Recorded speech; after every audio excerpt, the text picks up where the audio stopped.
तो दोस्तों बात है 24 फरवरी 2021 की, जब एक्सचेंजेस के एप्लीकेशंस ने काम करना बंद कर दिया था। कोई ऑर्डर प्लेस नहीं हो रहा था। ब्रोकर्स को काफ़ी तरीके से अब्यूज़ किया जा रहा था कि आपकी वजह से हमारा ऑर्डर प्लेस नहीं हो रहा। ब्रोकर्स कह रहे थे हमारे हाथ में कुछ नहीं, एक्सचेंजेस के चक्कर में हुआ है। लेकिन एक्सचेंजेस ने ये बताना ज़रूरी भी नहीं समझा कि वो सारा जो प्रॉब्लम था एक्चुअल में वो सॉल्व नहीं कर पा रहे हैं। पूरा का पूरा दिन मार्केट बंद रहा, ऑर्डर प्लेसमेंट नहीं कर पाए। जिन लोगों के ऑर्डर लगे हुए थे वो ऑटो स्क्वेयर ऑफ करने पड़े काफ़ी हद तक ब्रोकर्स को। लेकिन सर्टेन लेवल पे बहुत कन्फ्यूजन था, करोड़ रुपए का नुकसान हुआ। लेकिन किसका? ट्रेडिंग कम्युनिटी का, ट्रेडर्स का, इन्वेस्टर्स का। बाकी किसी भी पार्टी का कोई नुकसान नहीं। ब्रोकर को ब्रोकरेज मिल गया, एक्सचेंज चुपचाप निकल गया। हालांकि एनएससी को बाद में 50 लाख रुपए का फाइन मिला, लेकिन 50 लाख रुपए का फाइन, वॉज दैट इनफ? तो अब सेबी लेके आया है एक पर्टिकुलर रूल जिसके एवज में नुकसान वापस इन एक्सचेंजेस को हो सकता है। इस वीडियो में देखेंगे एग्जैक्टली क्या है। बने रहिए, लेट्स गेट स्टार्टेड।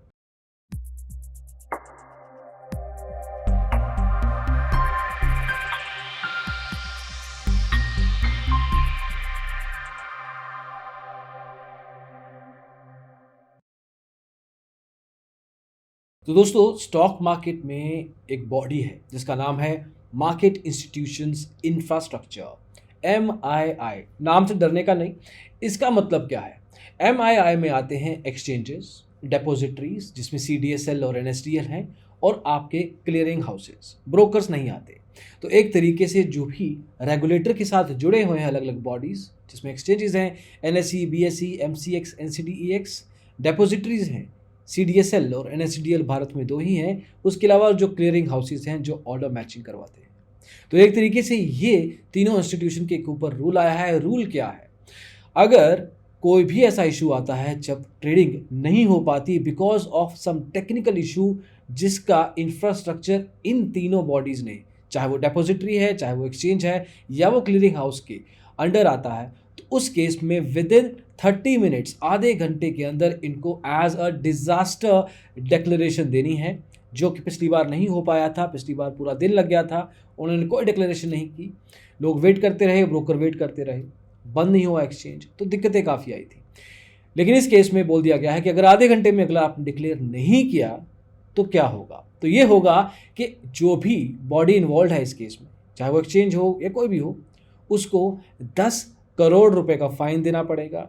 जो उस कंपनी के, चाहे वो NSE की है, जो भी है, जो भी उस कंपनी के MD हैं, मैनेजिंग डायरेक्टर, जो कंपनी के जो कर्ता धर्ता होते हैं, जो MD होते हैं, प्लस जो CTO, chief technology officer, chief CT, जैसे CEO होता है चीफ एग्जीक्यूटिव ऑफिसर, जो कंपनी की देखरेख करता है एक तरीके से, वैसे CTO होता है चीफ टेक्निकल ऑफिसर, जो बेसिक लेवल पे, चीफ टेक्नोलॉजी ऑफिसर रादर, जो बेसिक लेवल पे ये देखता है कि कंपनी के जो टेक्निकल एस्पेक्ट्स हैं, ट्रेडिंग एप्लीकेशंस हैं, इंफ्रास्ट्रक्चर है, IT है, वो सही से काम कर रहा है नहीं। इन दोनों को, MDs और CTOs की साल की 10% सैलरी इनको फाइन देनी पड़ेगी, और ये जाएगी IPF में, इन्वेस्टर प्रोटेक्शन फंड में।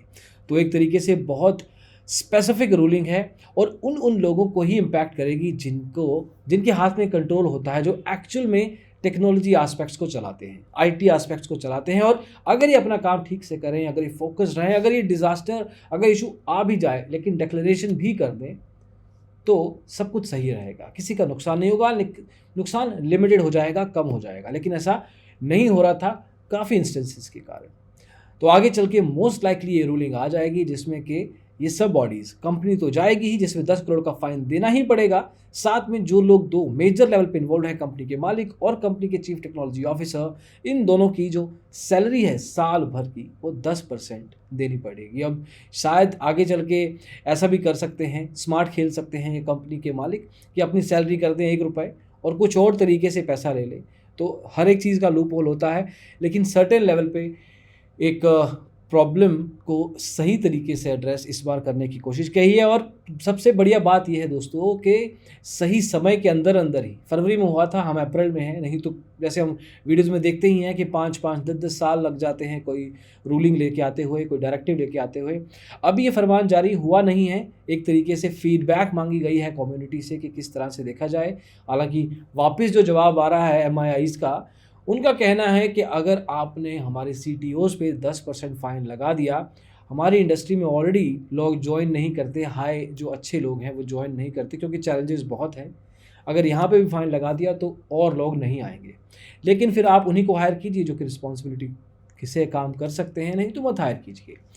तो एक तरीके से आने वाले समय में ये रूलिंग आ सकती है, बढ़िया रूलिंग है, लेकिन सर्टेन लेवल पे हमारी ट्रेडिंग एक्सपीरियंस को, हमारे इकोसिस्टम को सेफ बनाता है। तो आप तक ये इन्फॉर्मेशन लेके आनी थी। होपफुली आपको समझ आई हो ये कि आपको किस तरह से इम्पैक्ट करेगी ये न्यूज़। यही हमारा एक तरह से उद्देश्य है, ऑब्जेक्टिव है। अभी के लिए दोस्तों इतना ही।